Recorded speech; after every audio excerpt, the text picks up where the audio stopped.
Hello guys, I'm Cecily and I'm now a single mother to a beautiful son. My story will sound tragic in the beginning, but I assure you that I got justice in the end. This story is about my husband Ethan, my mother-in-law Marie, and my grandfather-in-law Ace. All are fake names because they belong to a highly wealthy family who will be easily recognized. I'm sorry for hiding our names. I really mean no harm. I always thought that Ethan and I were in love, and for the 3 years we dated in college, I thought that he was my soulmate. I must say that he was a gentleman and did everything right. Naturally, I was madly in love and married him after he proposed. Everyone was happy except his mother, Marie, who simply couldn't stand me. Even before we got married, she made comments like, "You will never be good enough for my son. I know for a fact that he is not happy with you. You don't know what you're talking about, Marie. Ethan loves me, and that's why he's marrying me, you know. Oh, please don't try to tell me what he's doing.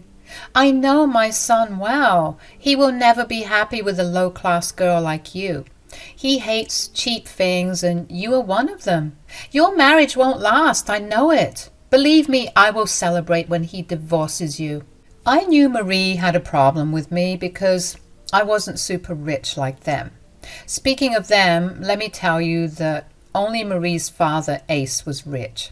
He was the family patriarch and paid everyone to have good lives. No one else had much of their own. Ethan did work, but his salary wasn't enough for him to have a luxurious life. It was Ace's extra allowance that let him live like a king. I came from a struggling family and only made it big because I worked hard to get a good job. I wasn't a gold digger, though. I very much preferred a simple lifestyle, even when Ethan and Marie tried to make me live like them. It simply wasn't me. I should have known that our differences would lead to our marriage ending one day.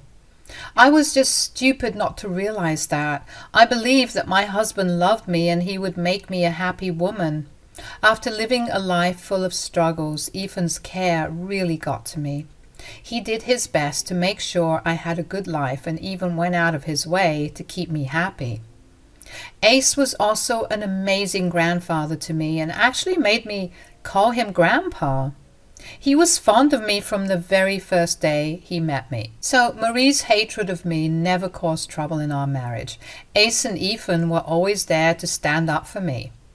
Guys, I really didn't know how horrible things would turn out for me. Ethan pushed for me to have a child because he wanted to have a big family. I really wanted him to be happy, so I agreed. I even quit my job at his insistence because he wanted me to stay and take care of our child. Initially, I was hesitant, but the moment I found out I was pregnant, I really wanted to do the best for my son. I must say that my son is the best thing that came out of my marriage. I still remember how happy I was when I held him in my arms. I was so excited to take him home and start our new life together, but I didn't know that life would change for the worse. The moment I stepped through the doors of my house, my son was taken away from me by Marie. I was just out of the hospital and not doing very well, so this sudden turn of events really confused me.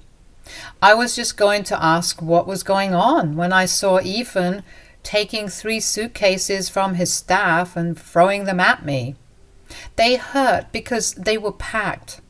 I was so confused and said, "What is going on? What are you doing?" "What do you think we're doing, Cecily? Your time is up. You need to leave the house." "Wait, what? What are you talking about? Ethan, what is going on?" "We're kicking you out and I'll be divorcing you very soon. That's what's going on, Cecily. Did you really expect me to put you on a pedestal and worship you for the rest of my life?" "What are you saying, Ethan? Why are you being so cruel? What's happening? Why are you doing this?" "You have served your purpose. We don't need you anymore. So you need to take your trash and get out." "You have to be kidding me right now, Marie. You can't do this to me. Ethan, why are you doing this? What's going on?" "Didn't you hear my mother, Cecily? You already gave birth to my baby so that I can have an heir. I don't have any use for you anymore. I will be divorcing you the first chance I get." I felt like I was in a horror movie. My own husband was being so cold towards me that I hardly recognized the man anymore. I was shaking with anxiety and was crying due to what my husband and mother-in-law said. My hormones were still all over the place. I didn't know what to say or do. So all I could do was cry and look in horror as my mother-in-law said, "Now I have had the housekeeper pack your clothes so that you won't spoil the house anymore with your unwanted presence. My sweet little grandson will grow up with the best care and soon forget about his cheap mother too." "That is impossible. I will never leave my son behind. You want me out of your lives? I will go away. I don't want to be somewhere where I'm not even loved." "By all means, Cecily, go ahead and leave. Who said we want you to stay? We're telling you to leave, not that you have an option." My heart was still a mess from Ethan's betrayal. I knew that Marie never liked me as much. I also found it a red flag that she had started to show interest in me after I got pregnant. What I simply couldn't understand was why my own husband was acting this way. I had a hard time wrapping my head around the idea that my husband didn't love me. With tears in my eyes, I looked at Ethan and said, "How can you be so cold to me, Ethan? Don't you feel nothing in kicking the mother of your child out of your house?" "My child won't even need a mother anymore. Like Mom said, we have plenty of staff around the house who will help my son grow up to be like me." "Even you want to take our son away from me. Do you think our son will have a great life being away from his own mom? Our son needs his mom, Ethan." Ethan simply laughed at me like I just told him a joke. My heart was already breaking in my chest and I stood there frozen. The man who I thought was the love of my life was slowly getting lost. He was being replaced by an absolute monster who cared nothing about me or our child. I couldn't believe what I was seeing and hearing when Ethan stopped laughing and said, "What makes you think my son needs you? He's just a newborn who doesn't even know his own mom. We can get plenty of wet nurses and nannies who will make sure my son grows up well." "My son is right. My grandson won't be in need of anything. You are the last person who's fit to raise him anyway. You are a low-class woman who doesn't even know how to dress yourself properly. If I leave my grandson in your care, he will turn out to be a loser." "Oh God, yes, I almost forgot what an embarrassment you were to me all these years. I would rather die than have my son go through those humiliating experiences like me."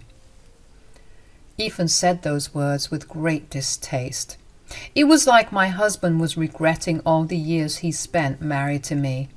His words conveyed that annoyance as well. I was so shaken that I didn't know what to say anymore. But I knew that I had to hear those words and finally see Ethan for who he was. And I needed to know just how much of a horrible person he is. I said through tears, "What? Did I humiliate and embarrass you? But how?" "How?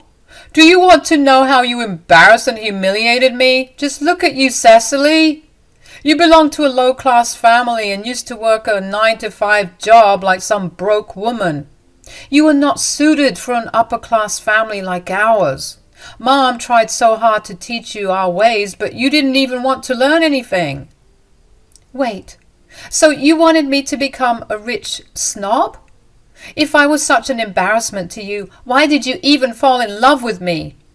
"Who said I fell in love with you, Cecily? You were a beautiful lady, so I thought maybe I could groom you into a nice trophy wife. But I didn't realize that your cheap habits will never go away." "In that case, why didn't you just leave, Ethan?"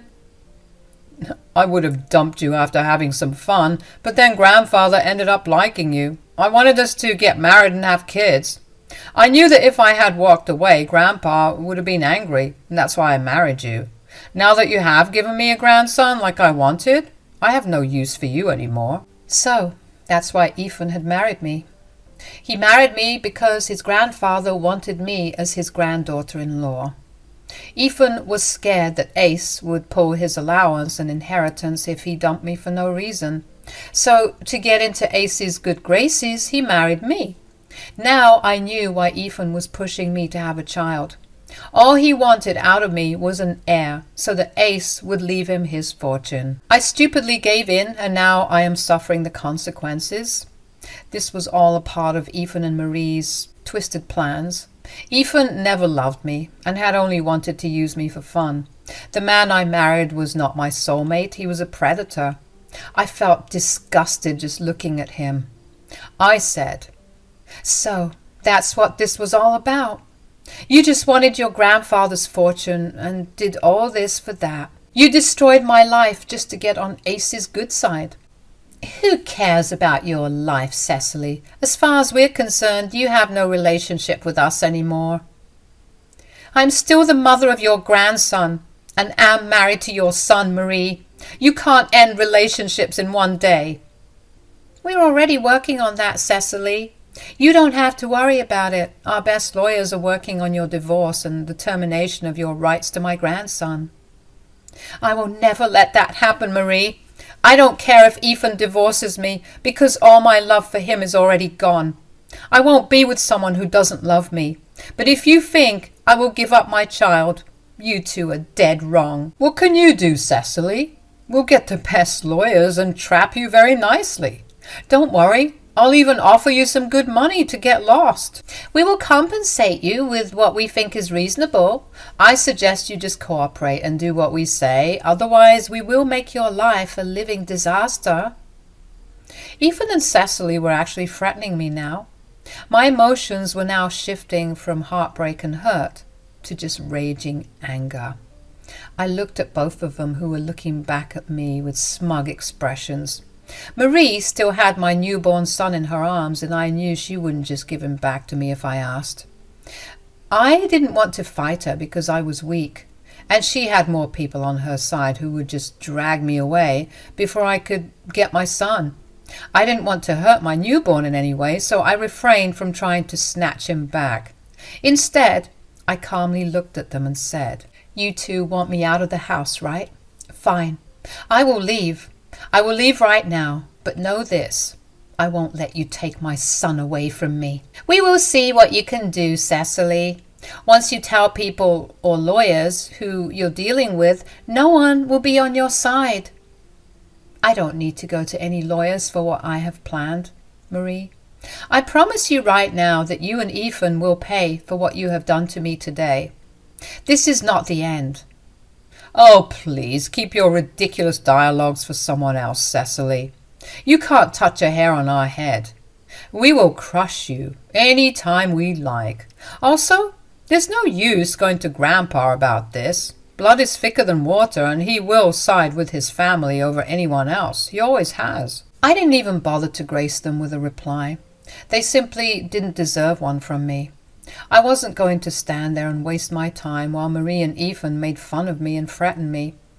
I don't threaten people, and it just wasn't in me to shout and yell at them.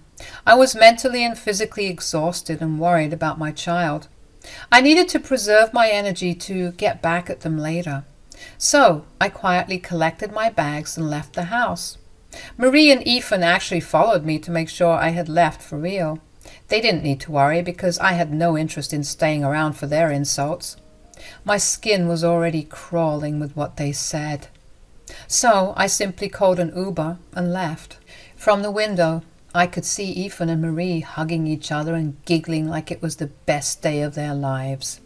They really did get what they wanted. They had an heir and also got rid of me like they had planned. However, what they didn't know was that I wasn't going to leave so easily. I wasn't giving up my son, and I definitely did want to teach them a lesson. They weren't wrong about some things, though. Ethan came from a wealthy family, which meant he had a lot of great lawyers. They will mess with my life, and somehow might be able to take away my child. Meanwhile, I don't even work anymore and don't have much money at my disposal. So my chances of getting a good lawyer and winning against them are slim to none. I knew that I needed someone's help if I wanted to come out on top. And Ace was my only option. I went straight to Ace's house with my stuff and his staff let me in. I was a little nervous about approaching him because Ethan's words were ringing over my head too. It was true that Ace places a lot of importance on family and would always put his family above anyone else. There was this small fear at the back of my mind that Ace would turn me away in favor of his family. After all, I'm a nobody, like Marie and Ethan had said.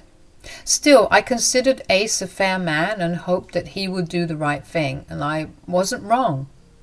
Ace came to the living room and seemed surprised once he spotted me there. He said, "I thought my staff was joking with me when they said you showed up here with suitcases. I can see that they were serious." "Well, they certainly weren't joking. I'm here, Grandpa." "What is going on, Cecily? Have you been crying? Your eyes look puffy and you really don't look well." "They kicked me out of the house, Grandpa, and they also took my son and told me to get out of their lives." "What? Who did this? Tell me everything right now, Cecily." Ace looked really angry when I told him that I was kicked out. When he asked for details, I broke down crying and told him everything. After acting all strong and composed in front of Ethan and Marie, I just couldn't do it anymore.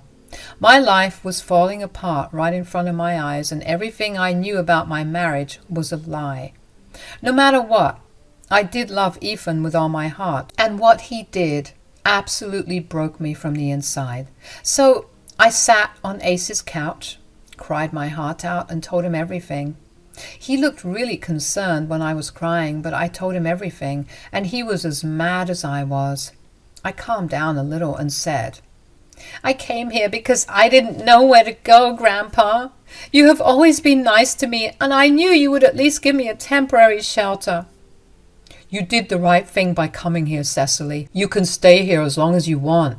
This is not a temporary shelter for you. This is also one of your homes." "I don't think I have a home anymore, Grandpa. I don't even care about it. I just want my son back. I can't be without him.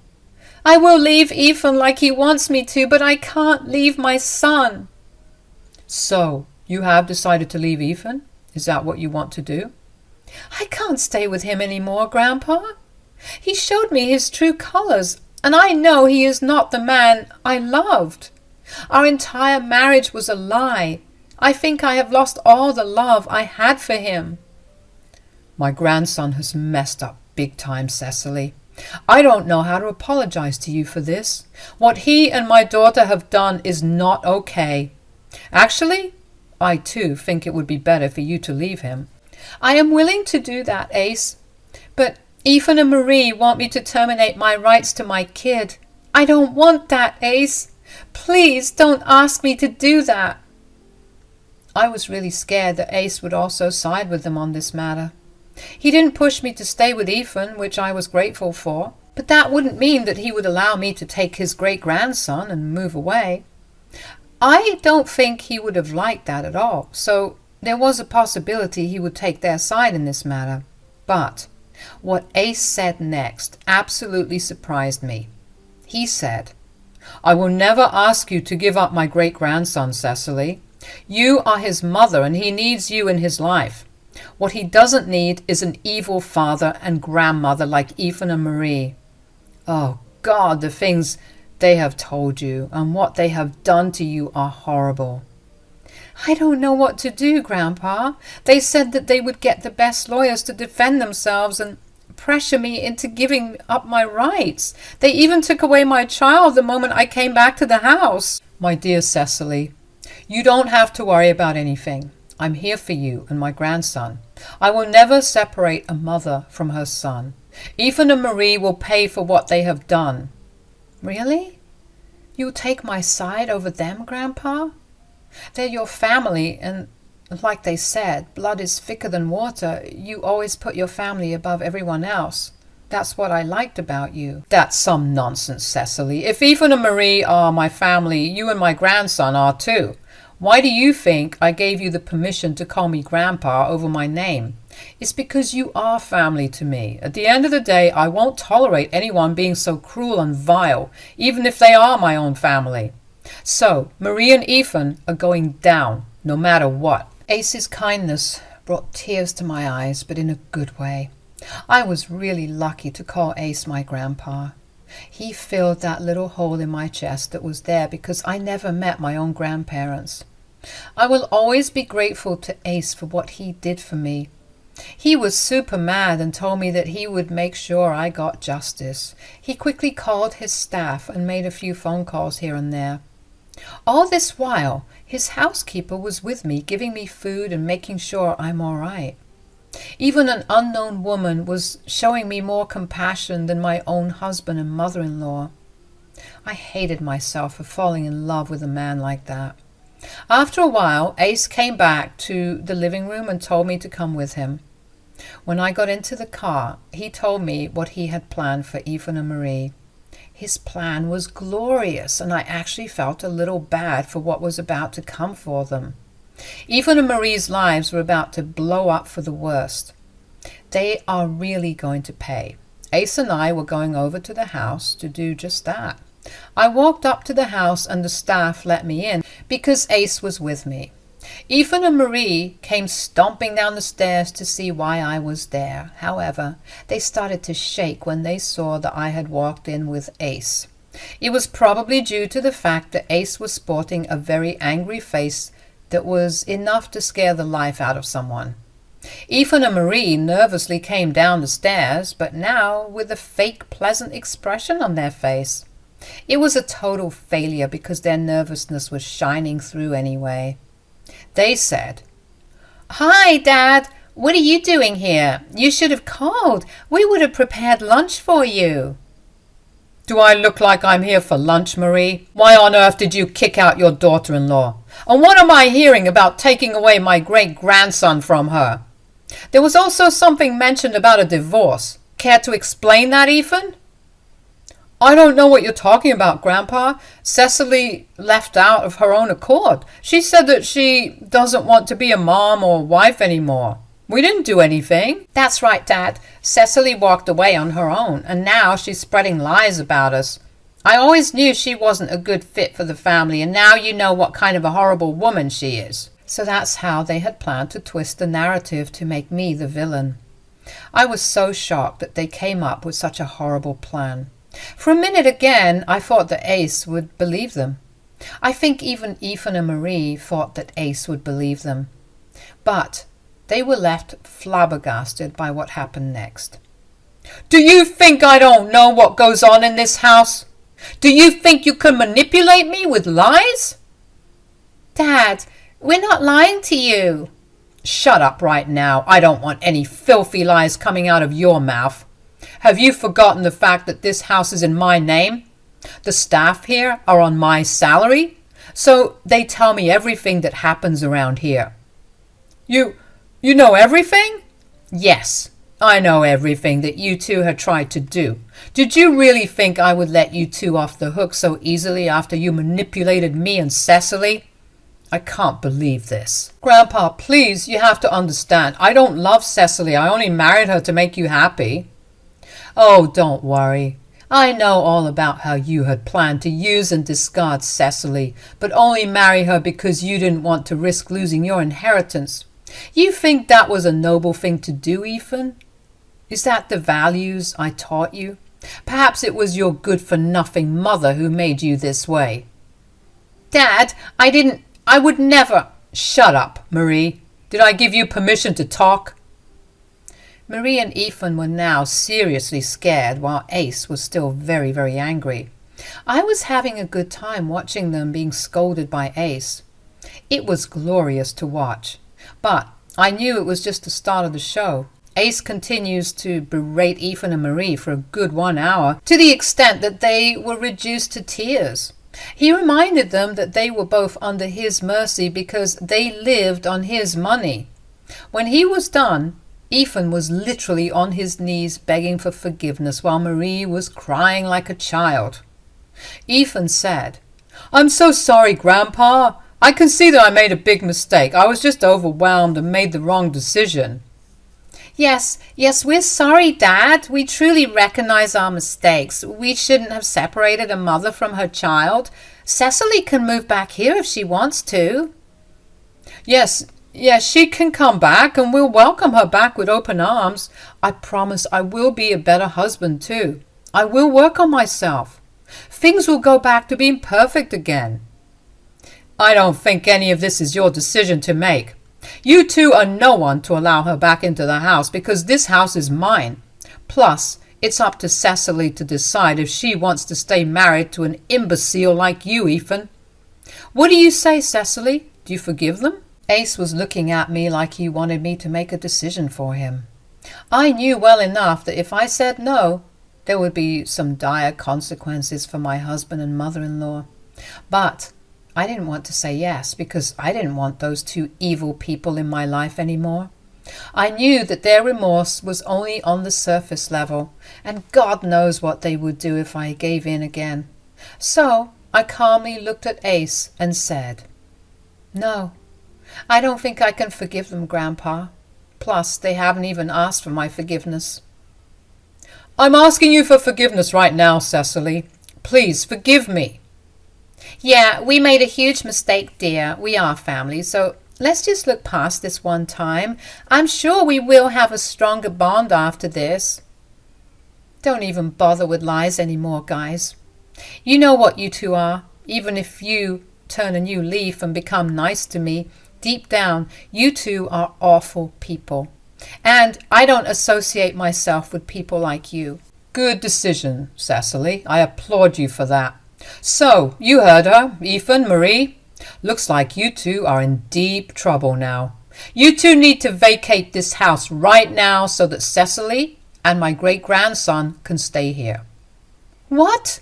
You're kicking us out? You can't do that to us, Dad. My staff has already started to pack your bags on my order. I will have you two thrown out just like you tried to throw out Cecily. Oh, one other thing. You can kiss your allowances goodbye. I won't be wasting any more money on imbeciles. Ethan and Marie absolutely cracked up when Ace made his decision. They begged and pleaded with him for mercy and even begged me for forgiveness. They knew then that only I had the power to sway Grandpa Ace from his decision. Ace was in a horrible mood and kept berating them no matter how much they begged for forgiveness. Ultimately, the house staff came down with their stuff, which Ace threw at them, and told them to get out. Seeing Ace so angry, they quickly left before he could publicly make a scene by having his staff escort them out. I don't know where Ethan and Marie went after this.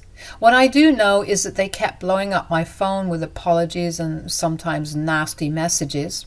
They desperately wanted to come home and make things better with Ace, but he was definitely not having it. They kept crying, pleading, among other things. They even tried to recruit family members who strictly denied them help because of Ace, so they were left to fend for themselves. Eventually, Ethan and I divorced and he lost custody of our son. I was happy because I didn't want his evil dad to raise him anyway. I was already living in the house I used to live in because Ace didn't want his great-grandson and me to be away from comfort. He actually ended up signing over the house to me. He's leaving most of his assets to my son in a trust so that he can access that when he's older. As for me, Ethan is stuck paying child support and alimony since he has a job. It's not much for me because Ace also gives me an allowance, but it is a lot for Ethan, who now has to support his mother and live on a small income.